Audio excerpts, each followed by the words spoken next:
စိတ်မကြည်တဲ့လူကဒါနကောင်းမှုလုပ်ဖို့လည်းစိတ်ဝင်စားဘူးသီလဆောက်တည်ဖို့လည်းစိတ်ဝင်စားဘူးနော်စိတ်ကြီးလာတဲ့ပုဂ္ဂိုလ်ကစဉ်းစားပြီး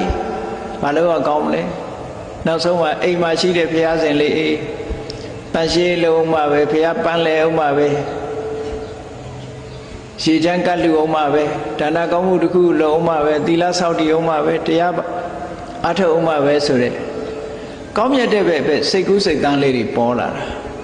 အဲ့ဒီလိုပေါ်လာတာဘယ်သူကစွမ်းဆောင်ပေးတာတော့ဆိုအခုပြောတဲ့တတ္တာစွမ်းဆောင်ပေးလိုက်တာပဲ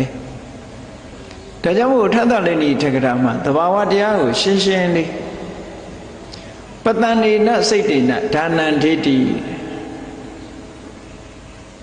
တရားတရားလေးပေါ်လာလို့ရှိရင်နိဝရဏတရားတွေကိုဖယ်ရှားပြစ်လိုက်တယ်စိတ်ရဲ့ပူပန်မှုတွေကိုလည်းပဲရောကျသွားစေတယ်အဲ့ဒီတော့လူရဲ့စိတ်လေးကကြီးလာတယ်ကြီးနေတဲ့စိတ်ကလေးနဲ့လူဟာဒါနလုပ်တယ်တဲ့သီလဆောက်တည်တယ်ဥပုသ်ဆောင်တယ်ကမ္မထာဘာဝနာပွားတယ်အဲ့ဒီဘက်ကိုတတ္တာကဥလှည့်ပေးတာကောင်းတာတွေလှုပ်ဖြစ်ဖို့အတွက်တတ္တာကဥလှည့်ပေးတယ်အဲ့တော့ဒီလိုတတ္တာဆိုတာကိုမှမိမိတဏ္ဍာမှာမရှိဘူးဆိုတဲ့ပုဂ္ဂိုလ်တယောက်ဟာဘယ်လိုလုပ်ပြီးဆူတောင်းရင်ပြည့်နိုင်မှာ